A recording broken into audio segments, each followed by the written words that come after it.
This recorded presentation is called Raising Adventurous Eaters, Changing the Way We Think About Picky Eating.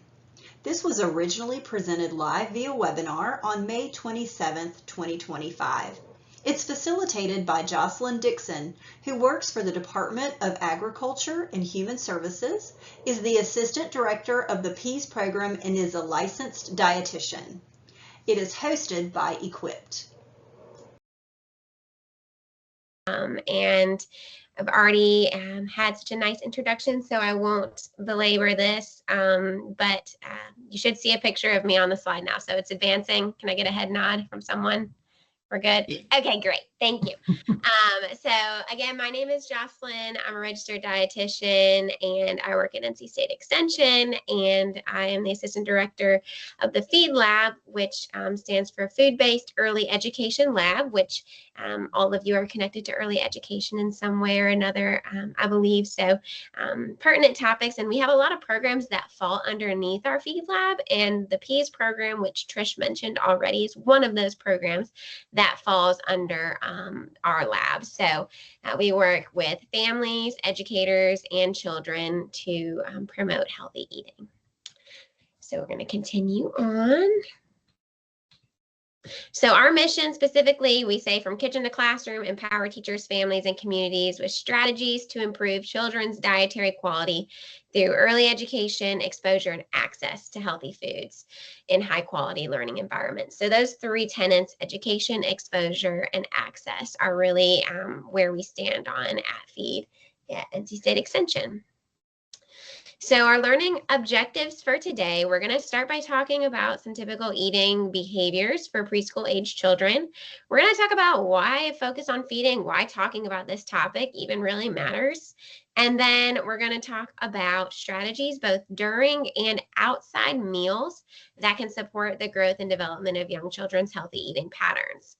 And I will say that I am engaging like I like to engage with my audiences. And so I hope that you feel comfortable. We're going to have some poll questions throughout. We're going to use the chat feature quite a bit. And you're most welcome to come off of mute at any time, because I want this to be as close to as if we were in person together as possible. And that being said, if you do not have a snack of some kind near you and you have the ability to have a bite or two of something near you, feel free to go grab that at any time. We're going to be doing a little activity with it in a couple minutes. So it can just be a grape, it can be a couple pretzels, nothing, it doesn't need to be a full-blown rotisserie chicken or anything crazy. Let's go ahead and get started. And my first question for you, so I'd like you to put it either in the chat, or if I have some brave souls who want to come off mute, to tell me, what is your earliest memory with a food? So I'm looking for what was the food and what was the memory that was attached to it, the earliest one you can remember. Drop it in the chat or come off mute.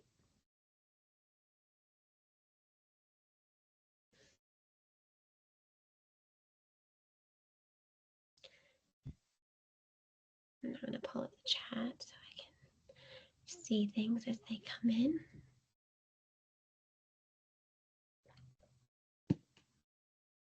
Earliest memory with a food.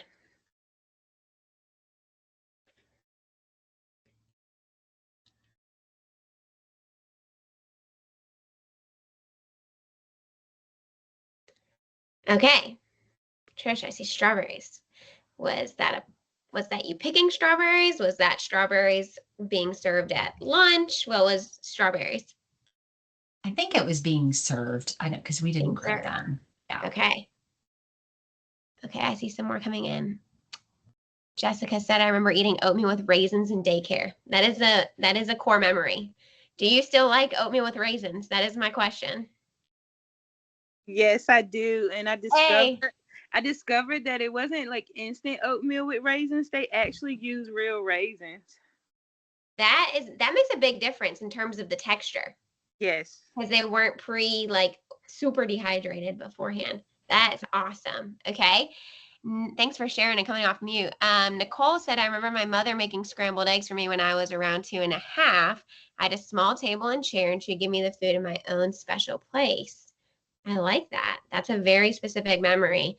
And I can see that there's a lot of positive connotations there. Mom a food that I'm assuming you really liked at that age, and then having a special place. Okay. Nikki roasting her mom's pot roast. Did not like it. I see that. Okay. That is that is another good first memory, right? A lot of times the things that we didn't like as a kid are what stick with us. Dolores said okra. No one liked them, but I love them. Oh, that's a good one too. So I see we've got some that are coming through that are some positive memories, some that are coming through that are maybe some not so positive memories or things that we know that we didn't like. So thank you all for sharing that. And I really like asking this question because it starts to get us thinking like, okay, these experiences that the children that we work with right now, they might remember in, 30 years when they're on a webinar and someone asks them what their first memory with a food is, they might say, I remember having this at daycare, right? And so those experiences, it's not like there was some shining moment that day that experience happened, that, a voice came from the clouds and said, you will remember this day, right? It just sort of happened, right? It just sort of something stuck with you about that instance that carried forward so that in 2025, you answered a question in a webinar accordingly, right? And so I like to frame this talk with that because it sort of puts into perspective that as the caregivers, our job is to really make sure that as many of those experiences that children are having with food fall into that, I'm going to look back on this in a positive light, regardless of how they feel about the food. And we're going to talk about that in a little bit. Oh, I like this one that came through, observing grandma in the kitchen and mom cooking in the kitchen. That's a really great memory to think back on. Thank you all for jumping in and sharing that. So now we should have done some like finger warm ups or something before this, because I told you we're going to be using the chat quite a bit. But our next question is, tell me from your perspective, what is challenging about working with kids and food? So again, drop it in the chat or come off mute and tell me a little bit about what's challenging about this topic. And it's okay to say nothing's challenging. That's a-okay also. The adults, Nikki. I'm curious. What do you mean by that? It deserved all caps. I think it's a great answer. Oh, I don't think your mic is working, Nikki. I know. I was like, is your mic working? Yeah. Drop a few notes in the chat if your mic's being troublesome. I'm just so curious. Other people's thoughts. What is challenging about working with kids and food? Come off mute or drop it in the chat. I think for me, it's when you have a child that's very, very picky eater. They won't try anything. Is more challenging for me. They kind of have their heels stuck in the mud. They're like, nope, I'm not eating that. Yep, I don't like what it looks like. I don't, if it's wet, the colors, like they find some reason not to even just take that first bite. Yeah, absolutely.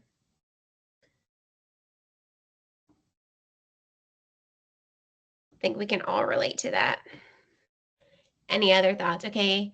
Carol said trying to encourage our students to try new choices and make healthier choices. Absolutely.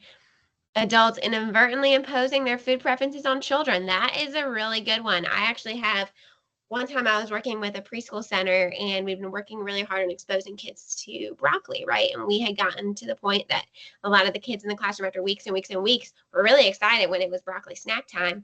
And a parent came to pick up a child early during that time. And the child ran over and was like, Mom, look at what I'm eating. And then as soon as she held that bowl up, the mom went, oh, you're eating that? And immediately you saw a change, right, in how the child was presenting that food. So absolutely, Nikki, the adult caregiver in the environment, whether that's teacher, whether that's family member, for sure has an impact on it. Absolutely. Thank you all for sharing that. I know there's many challenges, right? And it's kind of like, okay, I got to figure out which one is the most challenging because there's quite a few. And I was telling Trish before we got on that the thing that I love about being a dietitian is whether you are a kiddo, whether you're a teenager, whether you're an adult, everybody has experiences with food. And so it's a way that I get to connect with anyone, no matter their age or background. We all need food. So All right, if you think of anything else, feel free to keep dropping it in the chat, but we're going to keep chugging along here.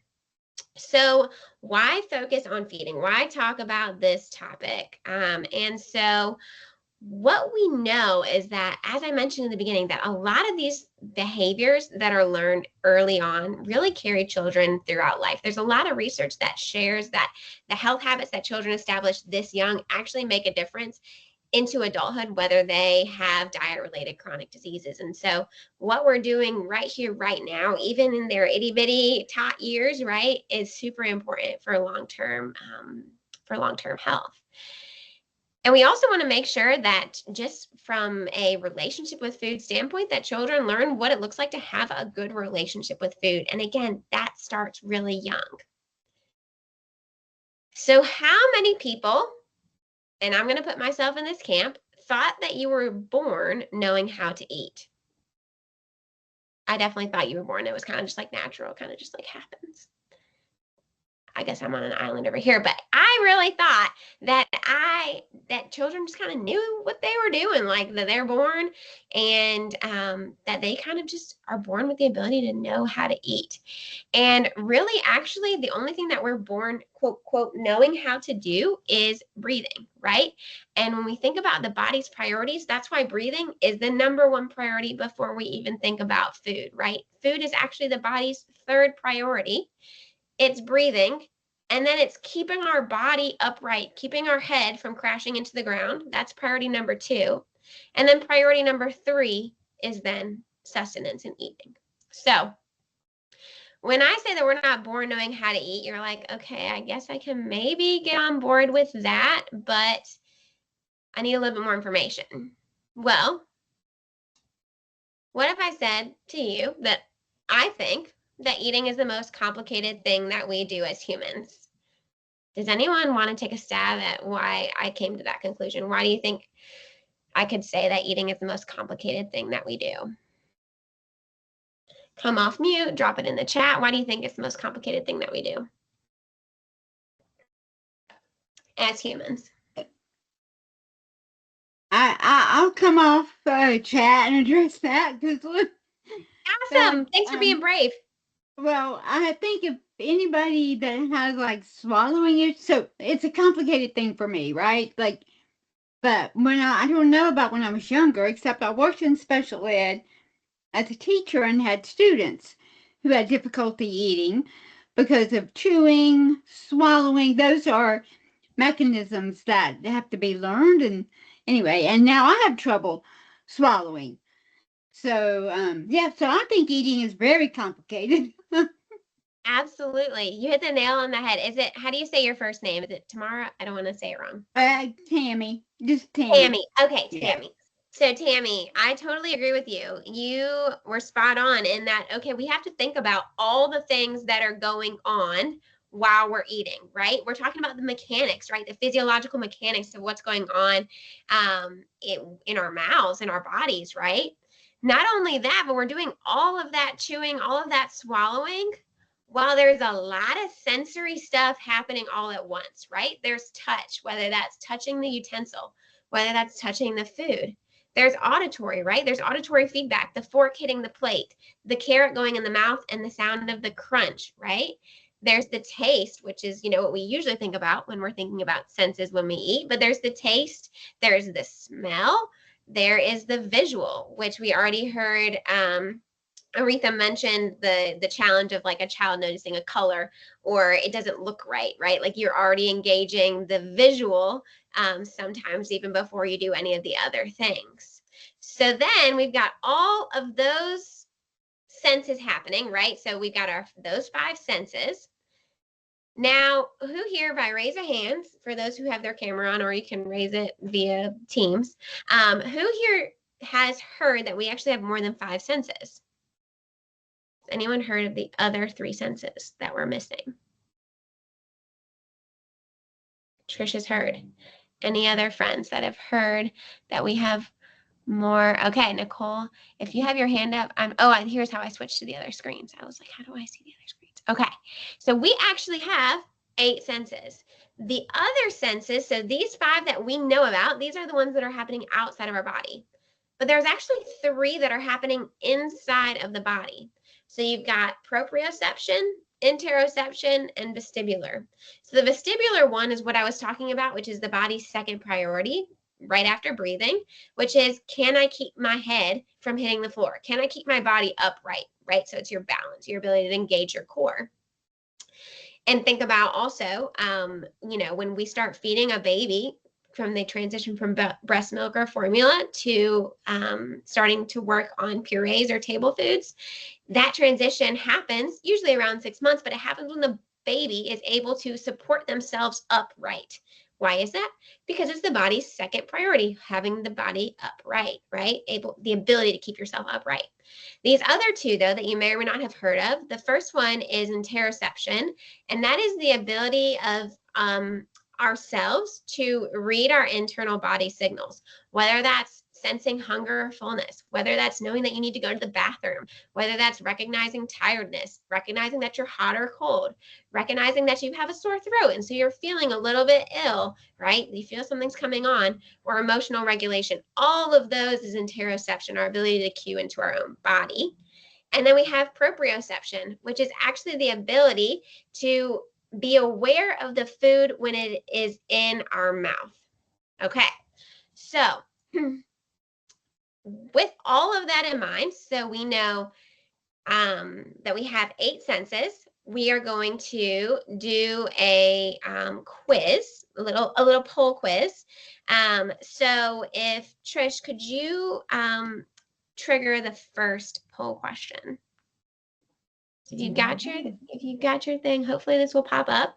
So think about those 3 that we just talked about.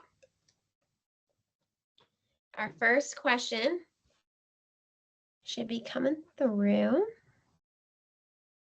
Is it up for everybody?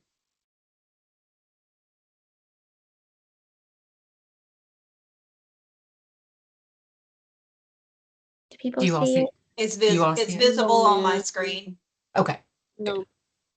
Try, and it also should show up in the chat potentially. You might So have to I- scroll. I do see it in the chat right now. Oh, good. Yes, So it is. scroll down. I don't see it on my end, but if it might be because I'm sharing. Oh, wait, here, it just loaded for me, actually.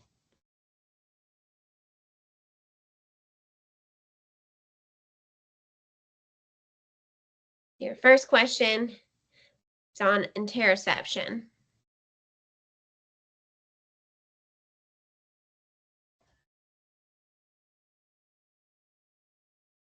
Trish, can you see when people are answering if numbers have come through? Yeah, and it should show, I think, to everybody. It's set up that it will show the results, share the results. Yeah, It's 2 just showing responses. us like blanks for me, like it's loaded. It's like trying to think, but it's not completely there. But if you cue me in on when most people have answered, we'll give it about. I see 4 responses right now. Okay. We'll give it about 10 more seconds. If you're able to do that, go ahead and do that. Okay, there, it just loaded for me. I see 5. Okay, beautiful. All right, we'll give it 5 more seconds. If you can, throw in what you think is the best representation of interoception when eating. All right, we're going to go with the 5 that we have. The majority does rule in this instance, so B is the right answer, recognizing that you are starting to feel full during a meal. Absolutely.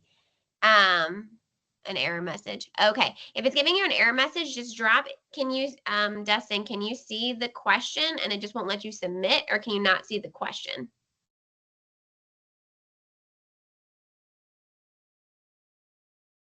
Because we can always just put them into the chat and people will throw in the letter into the chat that they think. That could also work. Yeah, and I think if you all, there's several people that have had error messages. Did you all try to do it in the chat feature or when it came up on the screen?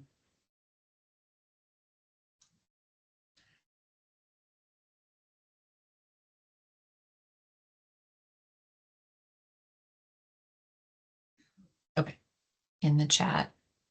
Okay. Well, we'll just drop if it works, we can just drop the question into the chat and then people can just throw in the letter that they think is correct.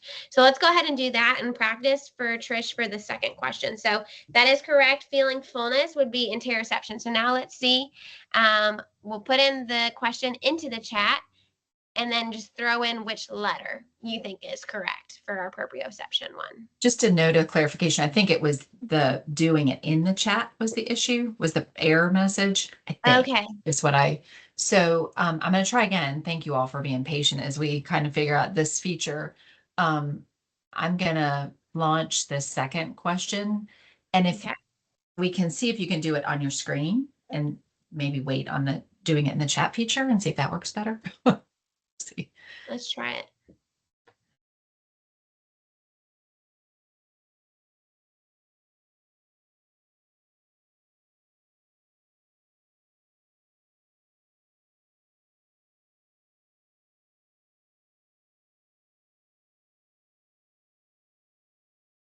Has that come up on everyone's screen? Second question. Yes. Okay. I can see it.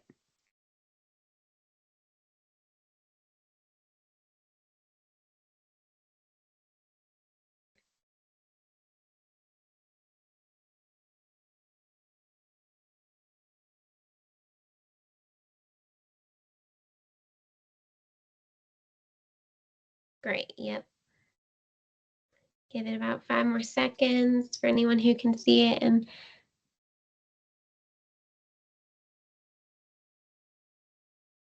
all right, so we have again majority rules. So so our second question, just in case anyone couldn't see it, is which of the following best illustrates proprioception during eating? And the correct answer, which I'm seeing most commonly, is being aware of where food is while it is in your mouth when chewing. Excellent. Thank you. Thank you, Trish, for doing the polls and helping us troubleshoot. So I'm going to add on. So we talked about sensory, right? And then I want to go back to what Tammy said because I had an exact slide on that, which is doing all of those sensory things while also moving cheek muscles, lips, tongue, and then the food in the mouth, right? To create that bolus. And then you're also doing that while coordinating breathing and chewing and swallowing, right? So there's a lot going on. And you're doing all of that while talking and experiencing those 8 senses that we just talked about. So if you have a bite of your snack with you, I want you to go ahead and just take a bite of something. So whatever you have near you, if you have the ability, and just chew it for a second. And while you're chewing it, I want you to think about what you're doing in your mouth. Like, where is your tongue going? Where is the food going back and forth? How do you get to swallow it? So go ahead, take a bite if you have something with you.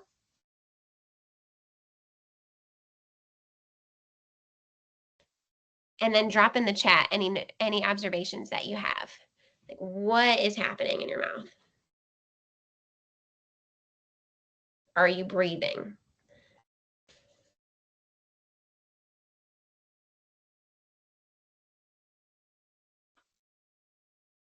And either come off mute and tell me or throw it in the chat.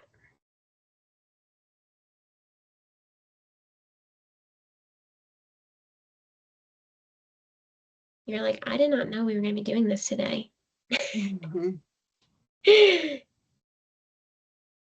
Texture of food. Okay, we have a notice of a texture of food.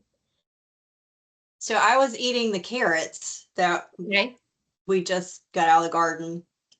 And, carrots are very crunchy. Mm-hmm. So I could hear the crunching inside my head. Yeah. It's loud. And then I could feel the pieces of the carrot on my tongue because you have to really chew that up. Otherwise you might choke. So I was very aware of that. And that it took like a little extra work to be careful than eating something different that's not quite as crunchy and solid as a raw carrot. Yeah. And we're actually going to talk about carrots as an example in a little bit. So I love that you had that with you because it changes so much, right? Like that first bite, it's a big carrot. And then all of a sudden it shatters in your mouth into a bunch of pieces, right? That you need to be with it. Jessica said, thank you for sharing, Nicole. Jessica said, I'm aware of where my tongue is, where I'm chewing. Yeah, do people notice their tongue actually goes side to side, right? I see some more observations on tongue and the texture, right? The texture change. Initially, the vanilla wafer is crunchy, then it becomes soggy, right? Noticing the sweetness develop, tongue moving, breathing. Exactly. And I think it's really interesting, this question, right? Because we eat every day, usually multiple times a day. We generally don't think about what we're doing, right? We just do it. And even when I ask you to explain what's going on when you're eating, most people have a really hard time telling me what's going on. Even if you are sitting there thinking about it, it's very hard to answer the question, right? And when we think about a child, for example, like Tammy said, if you're working with a child who's maybe on the spectrum, who maybe has some oral motor deficiencies, it's a really hard, really frustrating task at times. And so I hope by the end of the presentation today, you kind of just get a glimpse of a little bit more of putting your feet in someone else's shoes, right? Of what it might be like to try to eat if all of that is not functioning without you having to think about it, right? So thinking about this, so children use all of their senses to learn about food before eating it, but discomfort can cause food rejection. So there's a ton of reasons for food rejection. There's a tons of reasons for what we like to call picky eating. And it often starts in this sort of cycle. There's a feeding challenge, whether it is a sensory sensitivity, whether it's an oral motor deficit.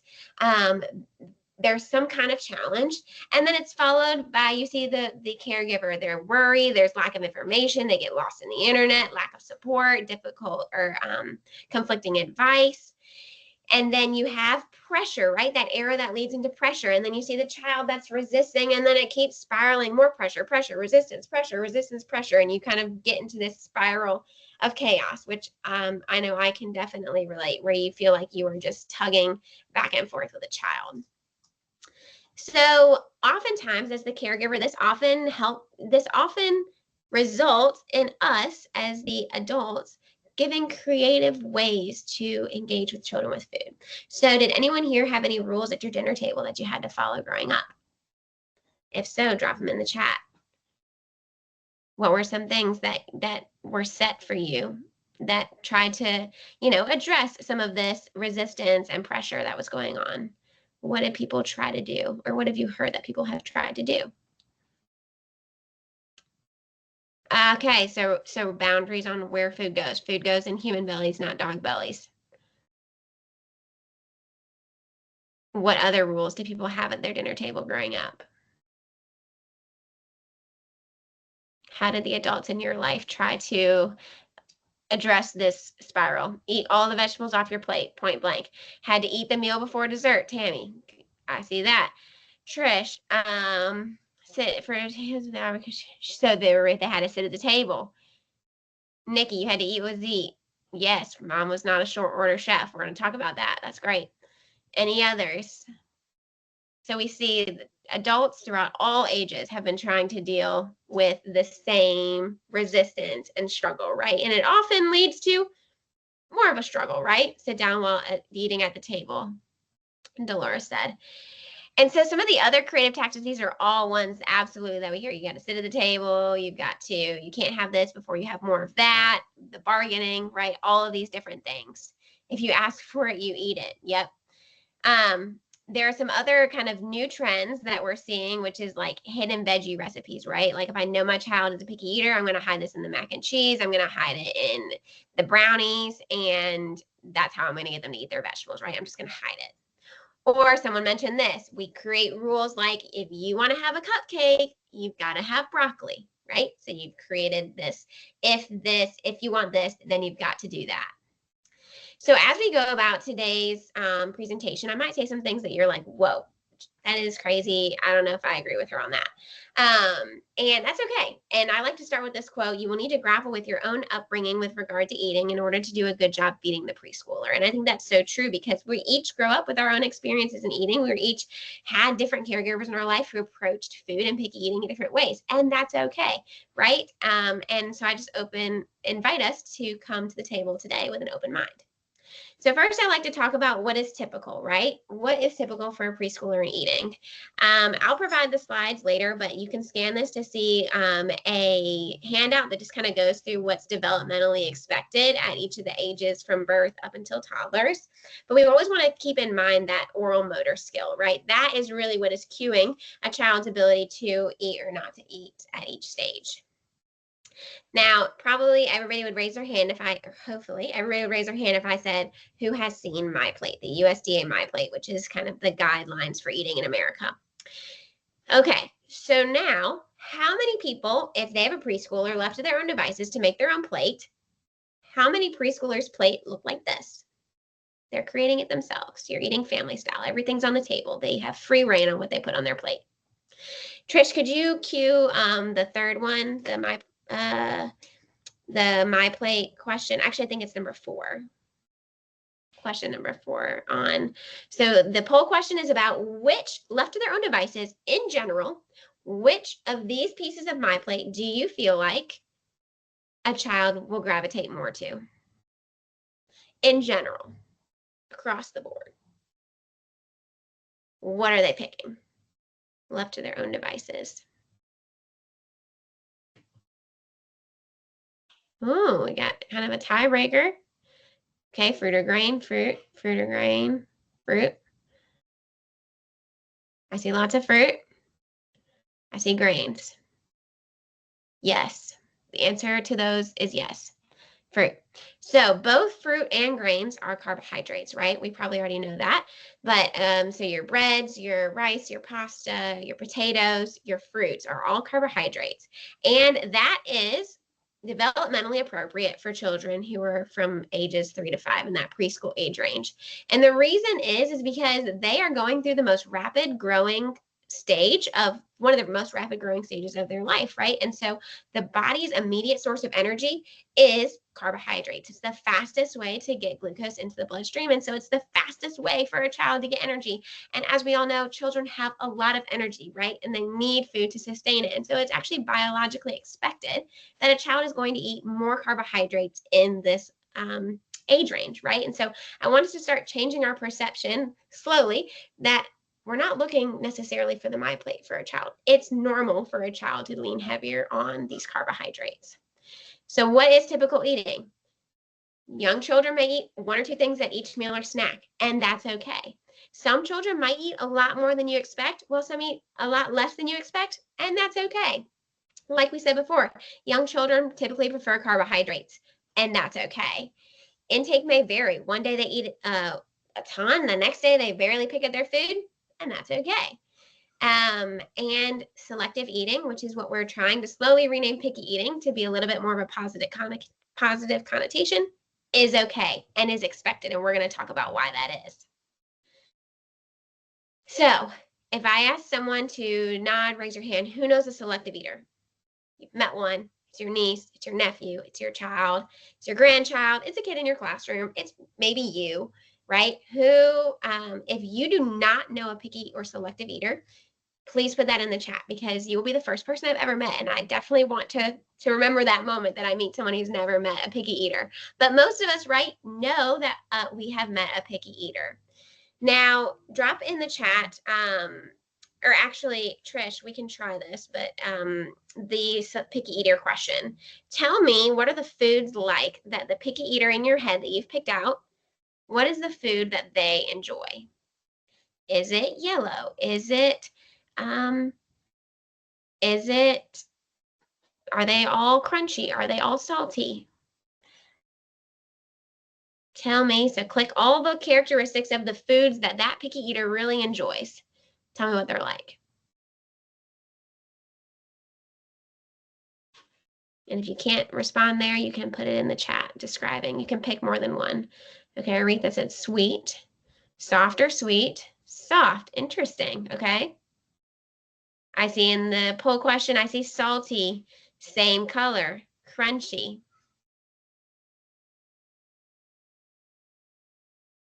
Any other? I see lots of salties, some crunchy, same color, crunchy, salty, sweet.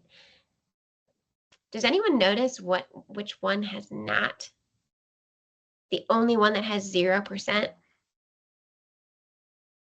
diverse colors, right? Our colorful foods, right? Our picky eaters, they are not going for eat the rainbow, right? And that's going to be really important for what we're about to talk about, right? Why that is. Why is it that they just like yellow foods? Why is it that they just like orange foods? Why is it just that they like the brown tan color foods, right? There's a real reason on why that's occurring, especially in this age group. So I want us to think about developmental stages. And so you get to enjoy some really cringy photos of myself, right? Because I'm the only one that I could find that I have pictures from all these stages, right? And so we actually go through these different stages of cognition throughout our lives. So in birth to 2, we're in the sensory motor stage. In between 2 to 5 years, we change into pre-operational, where we're starting to have a little bit more cognition. We recognize that we're separate beings from our caregivers. We're starting to gain our independence. And then from anywhere from 5 to 7 years to 9 to 11 years, we transition again to concrete operational, right? We're starting to have a lot more reason, a lot more logic. And then finally, the last stage will be from 9 to 11 to present adulthood, which will be formal operations. And at each of these stages, and you see the ranges because the ranges are different for everyone, right? Like I might have shifted from sensory motor to pre-operational at 3, whereas Trish may have done it at 2, right? And so that's why there's those ranges there. But each one of those shifts, each one of those bracket changes is a major change in our cognition ability and our cognitive abilities. And this is important because it just so happens that at each one of these transitions, and specifically at this one between 2 to 3 years to 5 to 7 years, which is where your preschool falls into that category, that we see a very big shift cognitively. And that correlates to decreased sensory function and an increase in picky eating and food jags.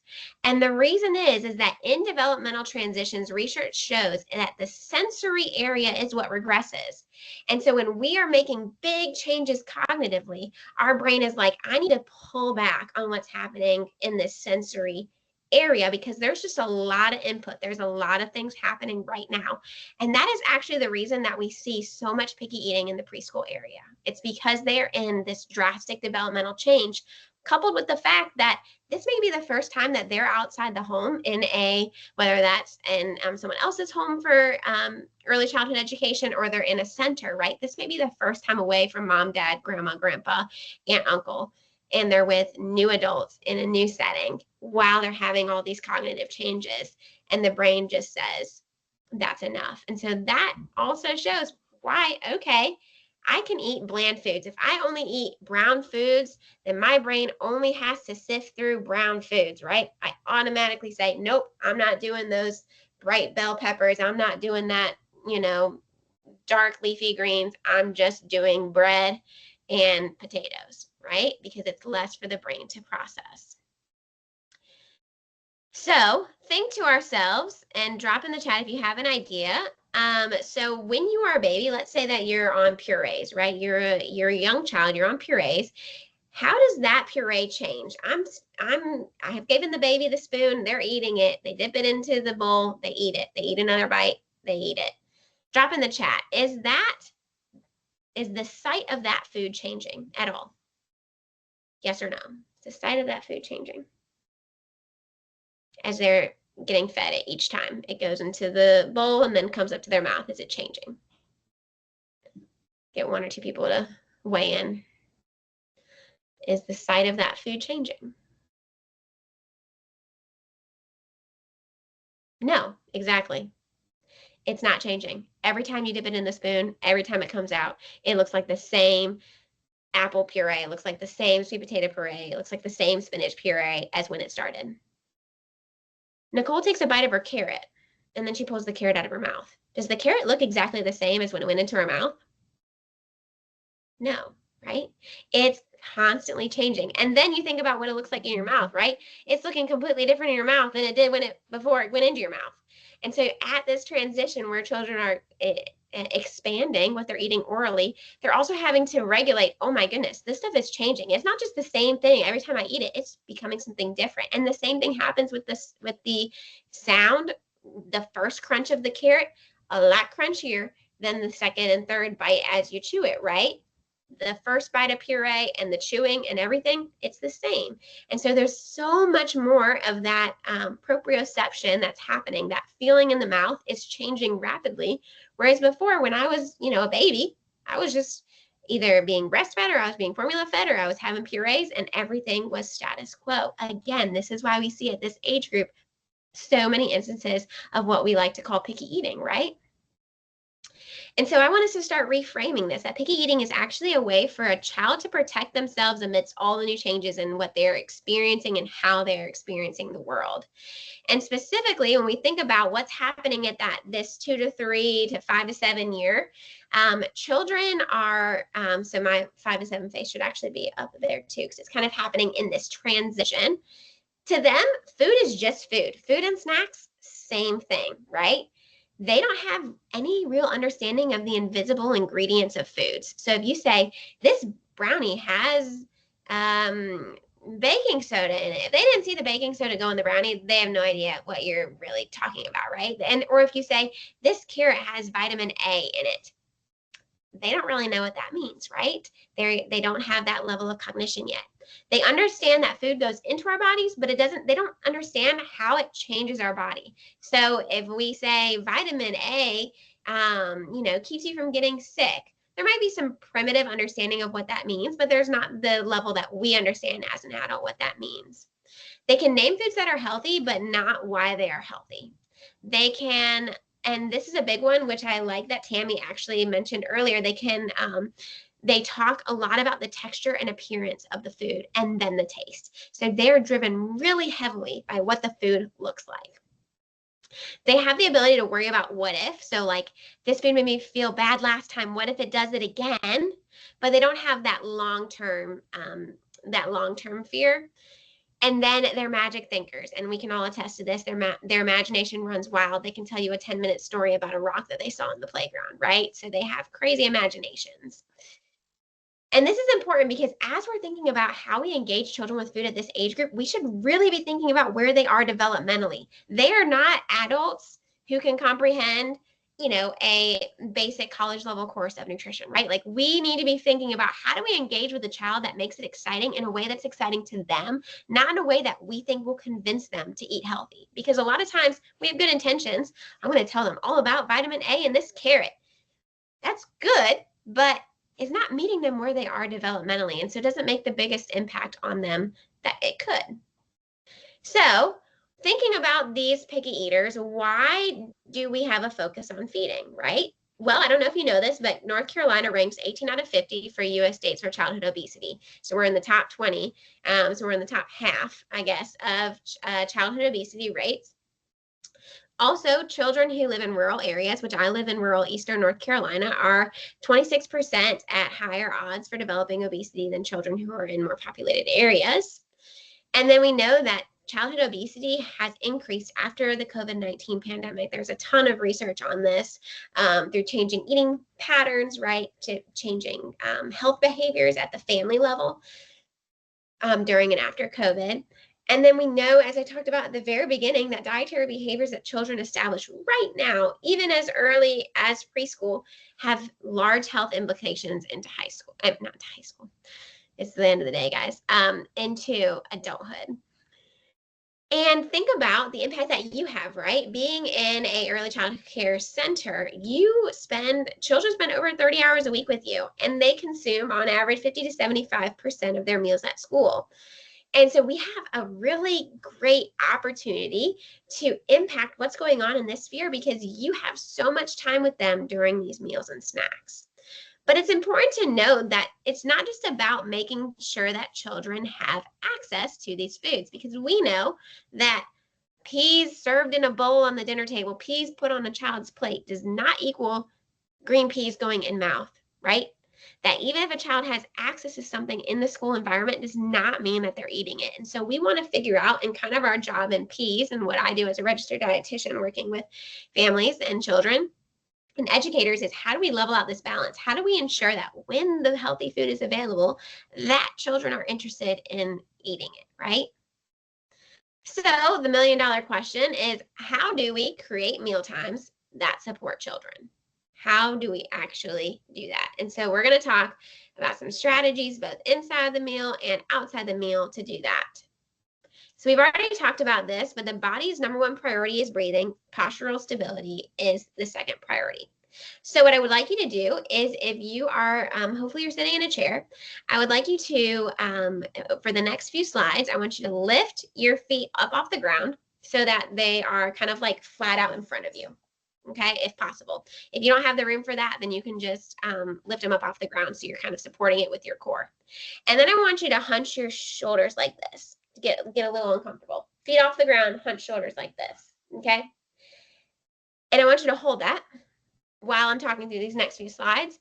And I want you to kind of breathe a little bit faster than kind of your regular heart rate, all right, or your regular breathing pattern. So we're not going to do it forever because I don't want anyone to pass out on me. But just for about this next 30 seconds, go ahead and hold that position and feet up, hunch shoulders, and breathing a little faster than normal.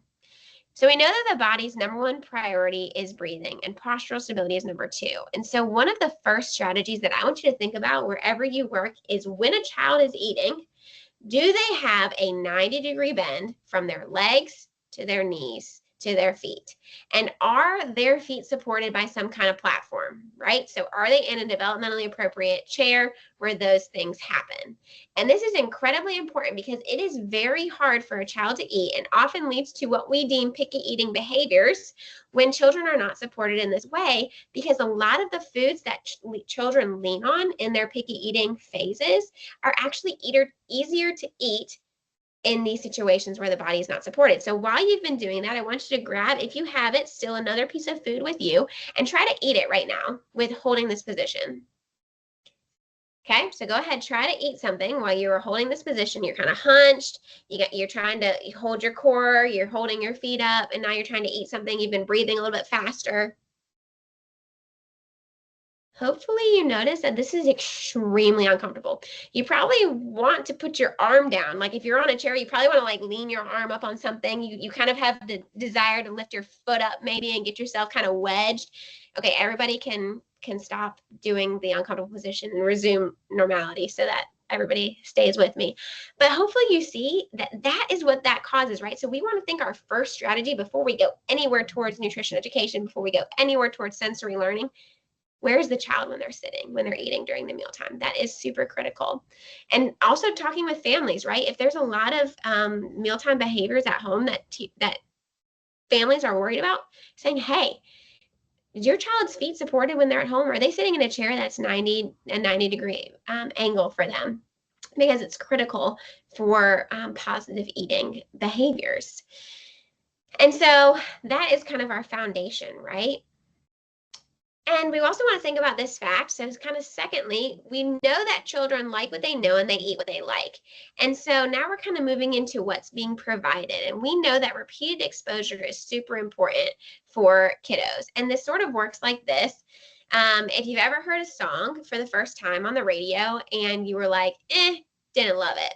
Then after a few times, it keeps coming back on the radio. You hear it at the gym, you hear it at the grocery store, and you're like, that's kind of catchy. And then after a week of that, you start singing it in the shower, right? And it's now set as your, ringtone. And you're like, I love this song. And originally you were not a fan. Well, we can use this same theory of mere exposure, which is from the field of psychology, and apply it to healthy foods. The first time, a couple times, kind of like it. And actually research shows that after 8 to 12 times for a neurotypical child, we can actually change the preference and consumption patterns of children for healthy foods. And it's just by providing repeated exposure over and over again. And so we can actually help children learn to like vegetables by giving multiple exposures and variety.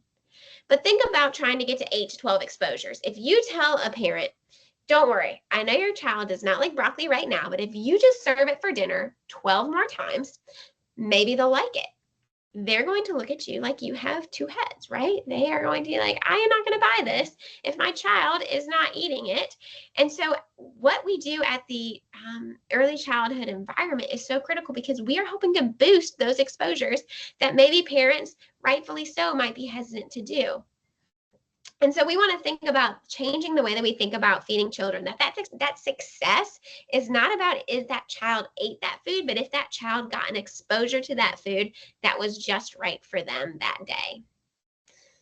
All right, so now we're going to talk about a very important strategy, which drop a yes in the chat if you've heard of division of responsibility. Drop a yes in the chat if you've heard of Ellen Satter's division of responsibility. Nicole, I'm just seeing your comment about the puree. Yes, also blew my mind. Okay, Trish, yes. Drop a no if you've not heard division of responsibility. Let's do that. Drop a no if you're like, nope, never heard that.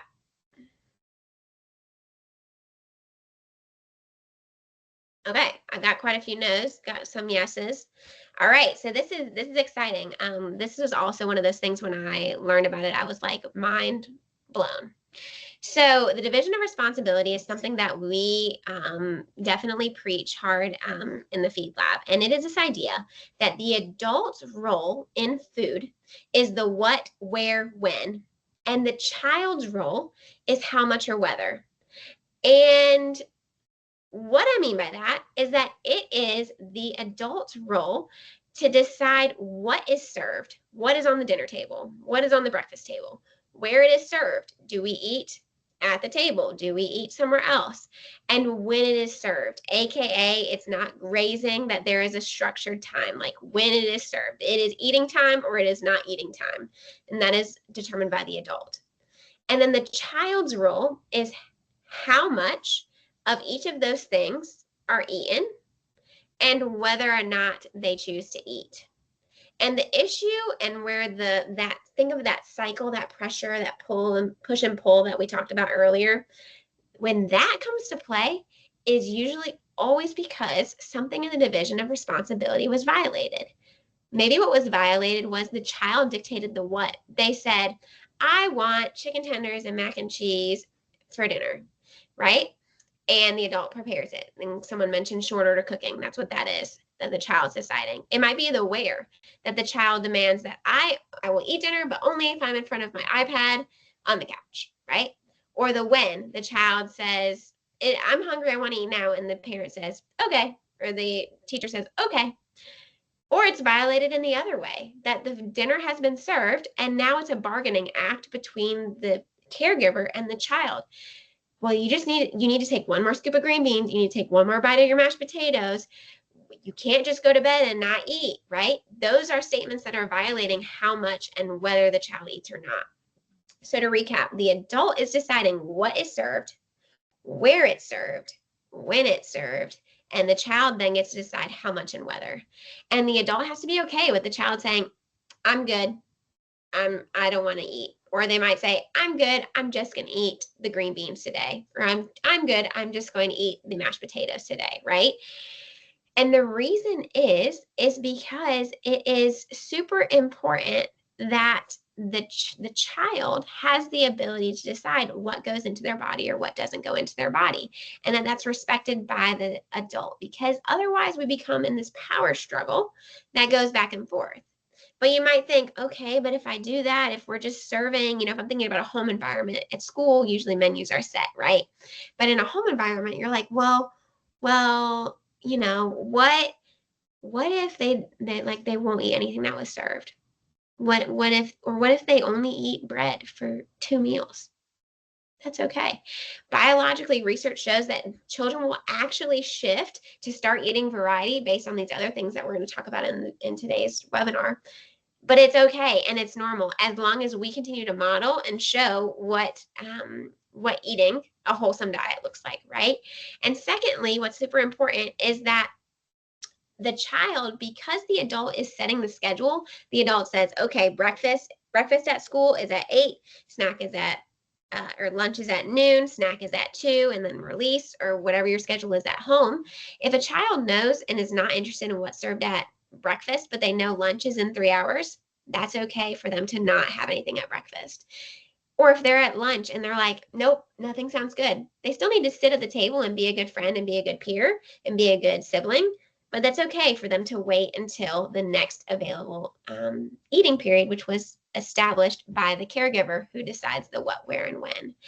And it only works if each person keeps within their lanes. Because if the child says, I don't want to eat anything for lunch and I'll just wait until snack time at 2, and then at 1 is begging for Cheetos and the adult gives in, then there was a violation of the what, where, and when from the adult, right? But if there's reciprocity between respecting each person's role, we actually start to address a lot of the picky eating behaviors.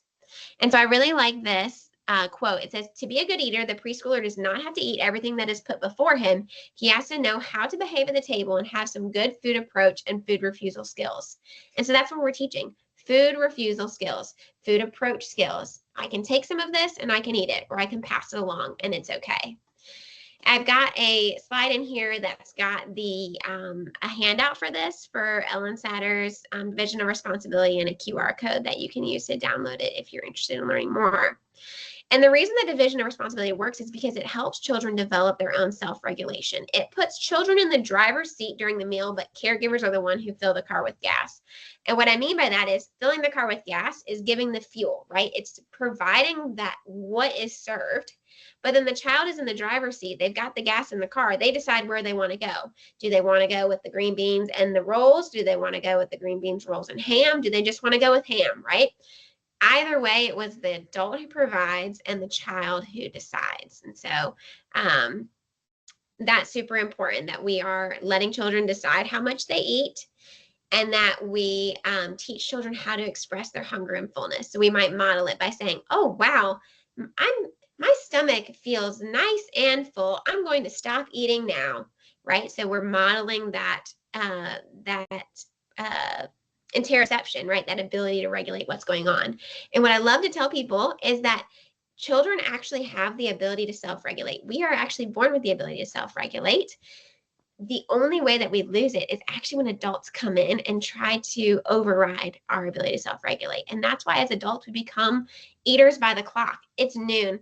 I'm not that hungry, but I'm gonna eat lunch because it's lunchtime. That's actually an adult issue that happened because someone came in and removed our ability to self-regulate. A child, you offer them lunch at noon and they're not hungry, they may not eat that lunch. And it's not because something's wrong. It's because they actually still have the ability to self-regulate. And so as adults, we really want to be able to harness and keep their ability to do that. And this also takes the tension out of mealtime because it makes the adult successful as long as they did the what, when, and where. If you did those 3 things, you did your successful duties for the day, right? And it was the child's decision how much and whether they ate.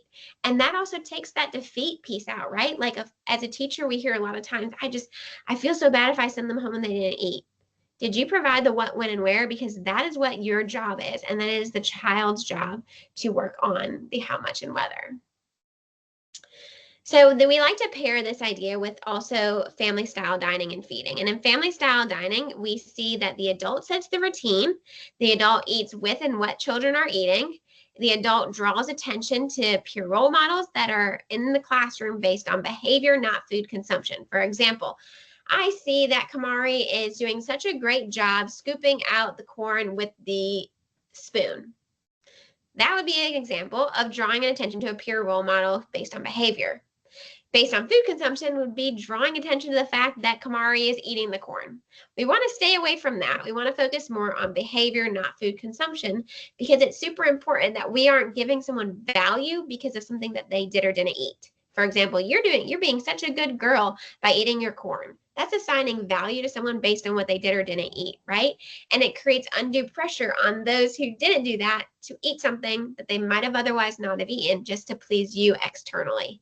And so we really want to make sure that in family style dining, in division of responsibility, that we are supporting children in our role as the adult. And I love the phrase, don't yuck someone else's yum. So continuing to promote the idea to children that we all have different likes and dislikes. An easy way as an adult that you can do to kind of cue children in that it's time to eat is what we like to call the preparation, the setup. And that is something as easy as having a white table or a white placemat and a plate and silverware. And I like to bring up that one of our best practices is actually having boring utensils, boring plates, boring placemats, because we want the focus of the meal to be on the fun about the food, not the fun about the utensils that we're using, right? We want children to use that magic thinking with the food, not with their not with their fork that looks like a truck. And so we really recommend that we are using as plain and white, solid colored plates and placemats as possible. And the placemat is really helpful because children eat at the same tables that they do art projects at, that they do water activities with, that they make slime at. And so having something that comes out only when it's time to eat helps children, especially children who are on the spectrum, switch that gear in their head to say, it's time to eat. It's another cue, like washing your hands, saying grace, any of these things that you do every time before you eat to cue a child in. The more that we can do in the preschool area with their cognition, the better, and the better results we have with their pickiness, right? Or their selectivity. And then the child's role, dish foods out onto their own plate. This is a key tenet of family style dining. And you notice that this goes exactly along with division of responsibility, because this is the child deciding what this is the child deciding how much of what was served they're going to eat and whether they're going to eat at all, right? The other thing that we want to work on is helping children with the preparation, setting the table, putting out placemats, setting out the plates, and as much as they can with the preparation of the food, using child-friendly knives to cut the dishes, and then helping with the cleanup process. All of those are key tenets of the strategy of family style dining. Another strategy that we like to talk about is cleanup rockets. And so this is a way to get children to engage with every food that was served, even if they chose through division of responsibility not to eat that food. And what it simply is having every child put away one piece of food that was served, whether or not they ate it. And so it might look like if you served corn and ham and let's just do two to make it simple. So corn and ham, right? So at the end of the meal, if you're at home in a home environment and you're putting things into Tupperwares, that children are taking one piece of food and putting it into the Tupperware to put into the fridge for leftovers. And that we're touching everyone. Everyone gets to put one thing into the container. Or if you are in a child care center and you usually put what's left on plates into the trash, and children are scraping their plates in the trash, is that children are touching with their hands one thing that was served and putting it in the trash. And the reason is because we're going back to those exposures. Those 8 to 12 exposures that change preference and consumption, they're not all about taste. We want children actually touching the food, because we know that touch, which then often leads to smell, right, are really important. And it's not all about taste. And so this is a really easy way to ensure that even if the child decided, I'm not eating corn today, that they're actually more apt to touch it if it's when the food is going away than when it was out during mealtime, right? Because the pressure is off. Mealtime is over. We're cleaning up. I can put one piece of corn into the Tupperware. I can put one piece of corn into the trash, right? Or one piece of corn into the compost bin, whatever it is, wherever that food is going, and whether it's the childcare setting or the home environment, to encourage this engagement with food. So you can see, I know I'm running a little tight on time, so I'm not going to have us answer this, but you can see that there's a lot of overlap between the division of responsibility and family style dining in terms of the roles between child and adult. And just some tips for success: have cleaning supplies ready, have children clean up on their own spills, don't put out all the food on the table in case a child sneezes into the bowl when they're getting their fruit. Have extra serving utensils ready. Make sure that they're developmentally appropriate. A lot of times, just like a teaspoon, tablespoon, or like a 1/4 cup, half cup, those things are really nice and a good shape for children to hold. Sit pickier eaters next to less selective eaters. Provide staff training for your staff, and then engage families. Talk to them about these practices that you're doing in the classroom. And I'm just curious, put in the chat a yes if your center does family style dining. Like, do you put the food out and then children serve themselves already? Is that already happening with some of y'all's centers? I'm just merely curious. Nikki says yes. So some of this is old news. Some say no. Okay, Kamika said no. And so even if it's not even if it's not feasible in your center, maybe it is and no one has just never asked. That could be an ask, right? Head Starts are required to do family style dining. So if you work with Head Start is. But if it's not feasible at your facility to do family style dining, engage with families about why it's important to do it at home, because it is the one way to really promote division of responsibility. And if your plate's already come plated and you're not doing that, we need to be extra diligent about making sure that children know they don't need to try everything that's on their plate.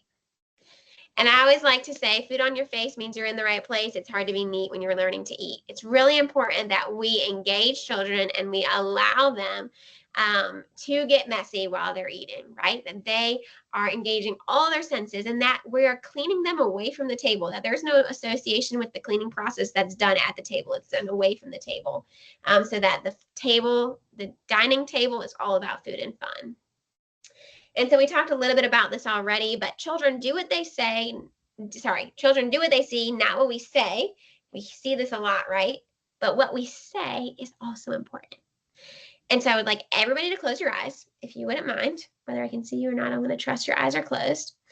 Whenever I do this in person, people are always way more suspicious because they're like, what is she going to do? But we're virtual. So I want you to imagine that we are on a lunch date, okay? And I get a soup and sandwich and you get pasta and a salad. And from the second that our food gets to the table, I start saying to you, are you going to take a bite of your pasta? You haven't eaten any of your salad. Isn't your pasta so yummy, yummy, yummy? Take another bite. Oh, yeah, that's delicious. Oh, you haven't touched your pasta. 2 more bites of pasta, then just 1 more bite of salad. Would you want to go back out to lunch with me?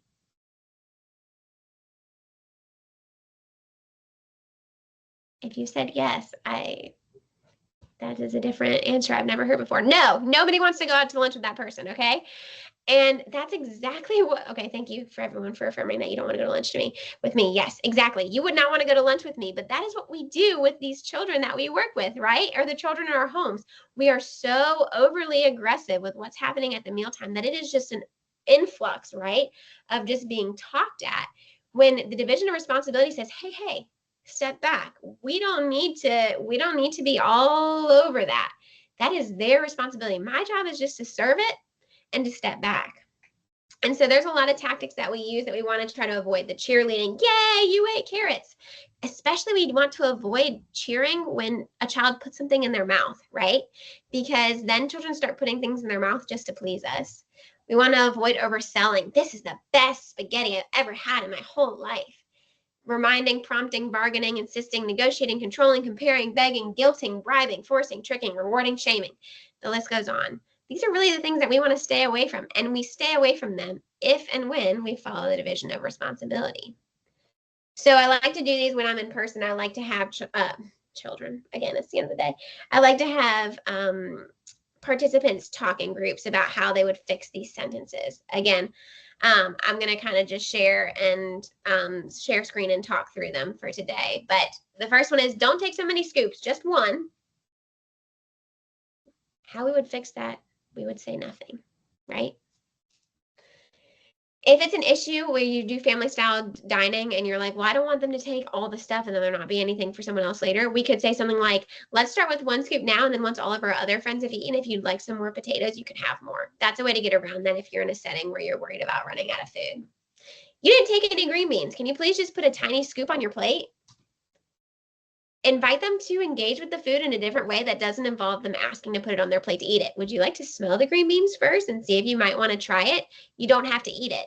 And always ending with that, you don't have to if you don't want to. It's okay to say no.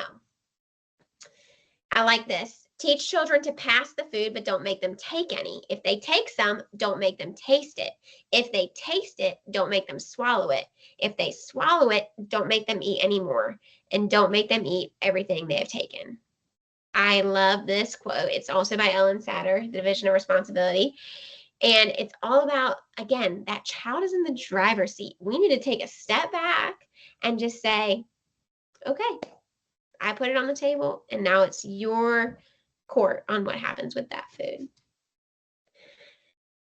Someone might say, you put carrots on your plate, but you haven't touched them. You should try them.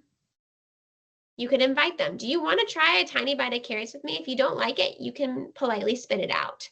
And that gets me to this point of, and this is usually where I lose people, so if you're still with me after this, that's good, that we need to teach children to spit.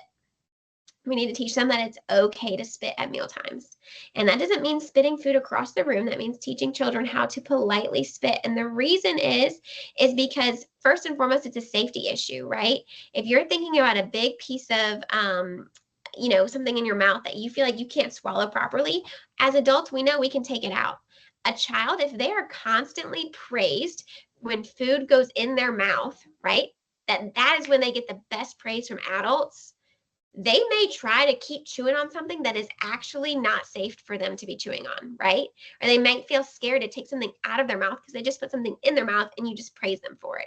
So we want to teach children how to spit politely into a napkin, ball it up, and throw it in the trash politely. The second reason is imagine if you put a piece of meat in your mouth, you're eating a steak, and it is just like, you didn't realize it, but it's just like pure fat, right? Like it is just like that tough gristle that's just like slimy, and maybe somebody likes that, but I do not like that, right? And I can take that politely out of my mouth and discreetly and put it away, right? We would eat a lot differently as adults if we thought we couldn't take food out of our mouth. A child is often taught, don't spit that out. You put that in your mouth, swallow, swallow, swallow, right? So we need to make sure that children know it is A-okay to take food back out of your mouth politely.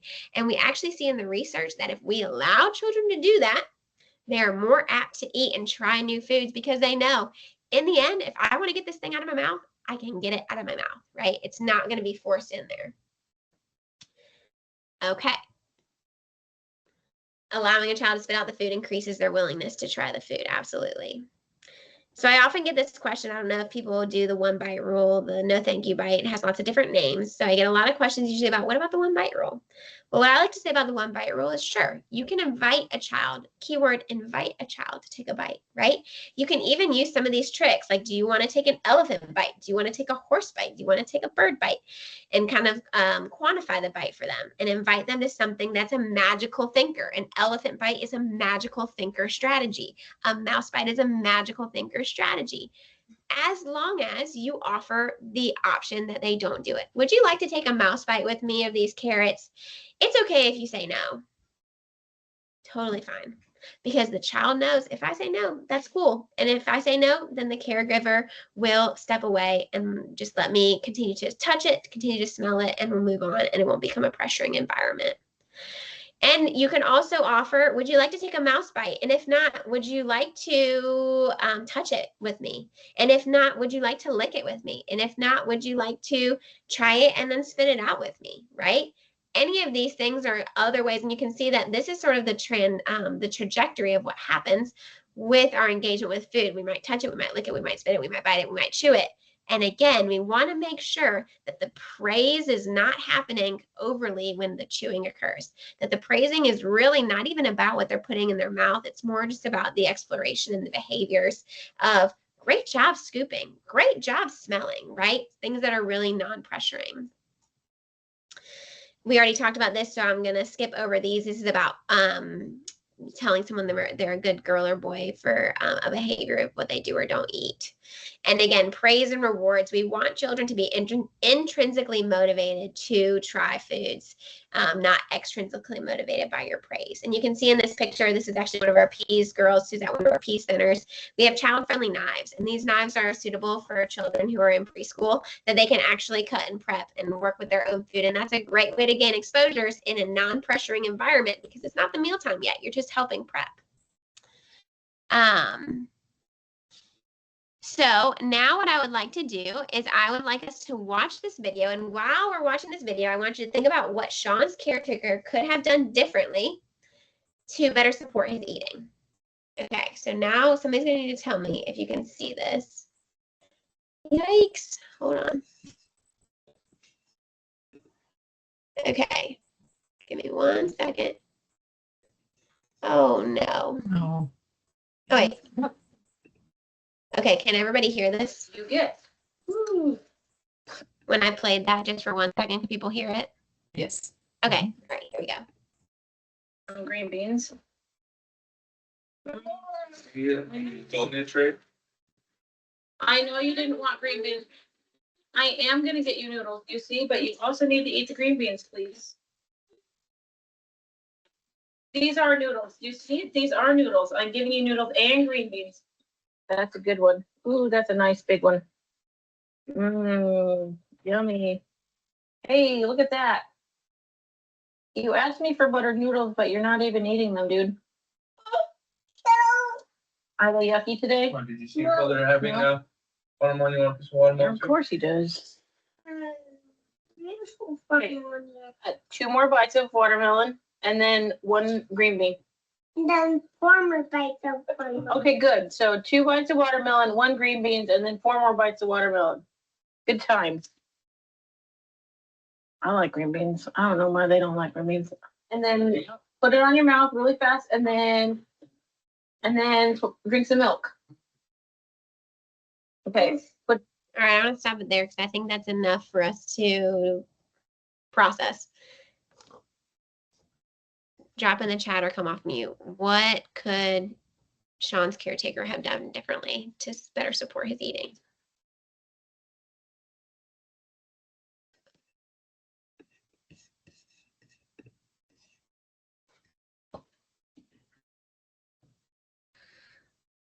How did it make you feel watching that? That would also be a good question. I always like to ask people that.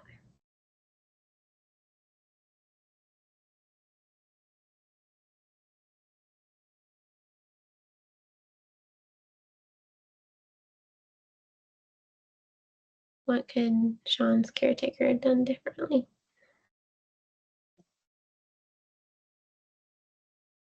Allowed him to make his own food choices, exactly. Offered the food, yep. You saw she was plating it for him. Yeah, let him choose what to bite or eat. The part of that video that just gets, I feel like my blood pressure just rises, is like the bargaining, right? The 2 bites of watermelon and 1 bite of green beans, right? It's like, oh my goodness, right? And I always like to point out, this caretaker had great intentions, right? She's just trying to get the child to eat the foods that were served. Doesn't make her a bad caretaker.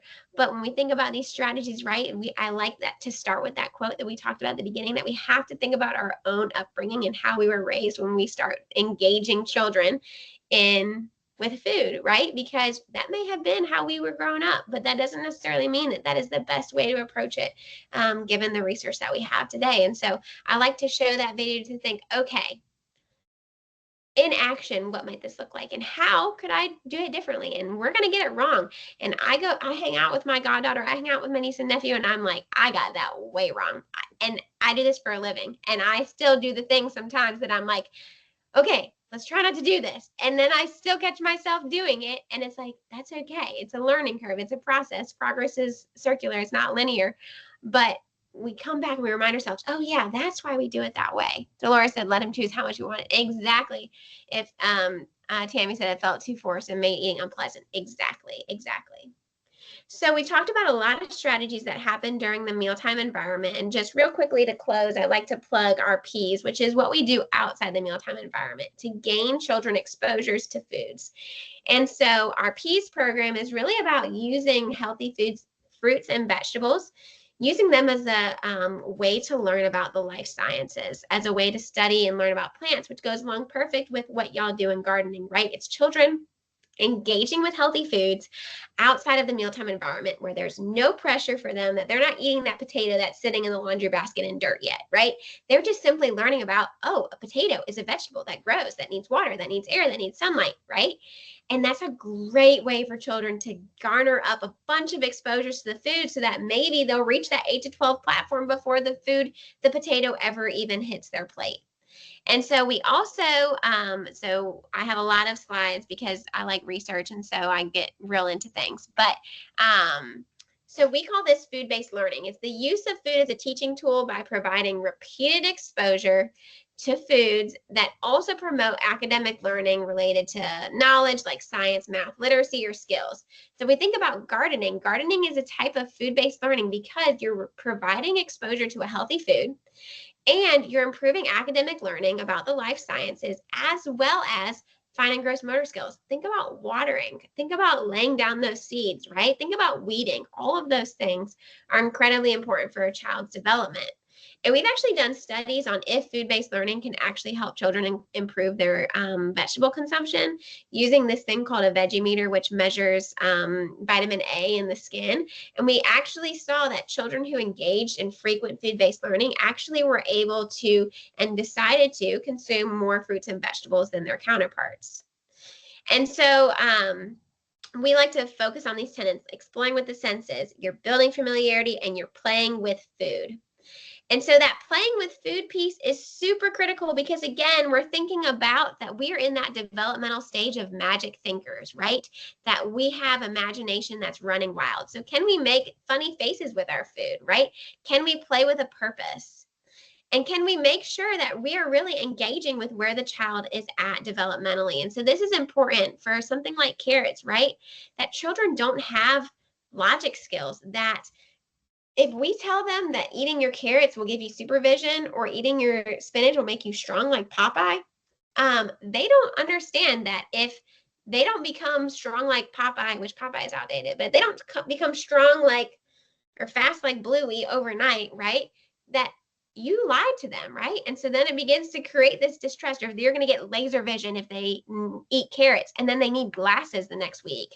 It starts to create this distrust around food. And so we want to treat food as what it is, it's food, and not overhype its benefits, right? That we can say carrots are good for your eyes, but you may still need glasses, right? And that's a perfectly okay thing to tell a child, because again, they don't have that long-term reasoning of understanding what vitamin A is and what it does for you. And so if we say you're going to be strong like Paw Patrol, and they don't get strong like Paw Patrol and they can't jump off of buildings, right, there's going to be some distrust there.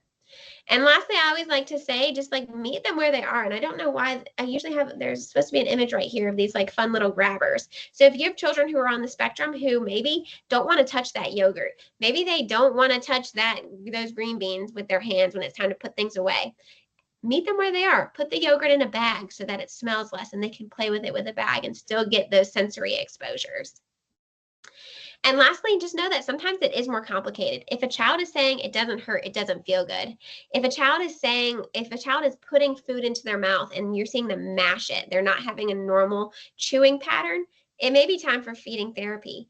If they have less than 20 foods that they will eat, it's time for feeding therapy. If their temperament or mood is completely dysregulated, it might be time for feeding therapy. And if they have a negative experience, like a significant choking event, it's definitely time for feeding therapy, because the research shows the earlier we can do feeding therapy, the better. And so to conclude, we've got lots. Is it showing, Trish? Are the images showing, or is it just blank? No, I don't see any. I don't know why. Images. Really struggling right now. But just to end, on our website, we do have lots of resources, including a whole series of activities called Peas on My Plate that are just simple food-based learning activities that you can do in the classroom with your kiddos. And so I will, if Trish is able to send out like an email after this with links to resources, I'd be happy to share those, which will also include the slide deck. And those are free to access off our website that you can do in your classroom that are just quick, simple activities for kiddos to practice all of these things that we talked about today. So with that, I know I'm 2 minutes over, so I want to stop. I'm happy if people need to log off. I'm happy to stay if people have questions, but hopefully today you sort of had some takeaway points of picky eating, selective eating is developmentally expected, right? And that that we have strategies that we can work on, but it's super important that we stay in our lanes with regards to how we work with kiddos in this space. So thank you all for engaging, for being wonderful listeners, and I hope you have a great night. Thank you, Trish, for having me.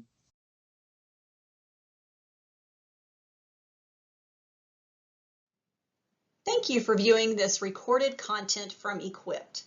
We encourage you to visit our website at equipped.info to learn more about how Equipped supports and encourages early childhood professionals in Guilford County.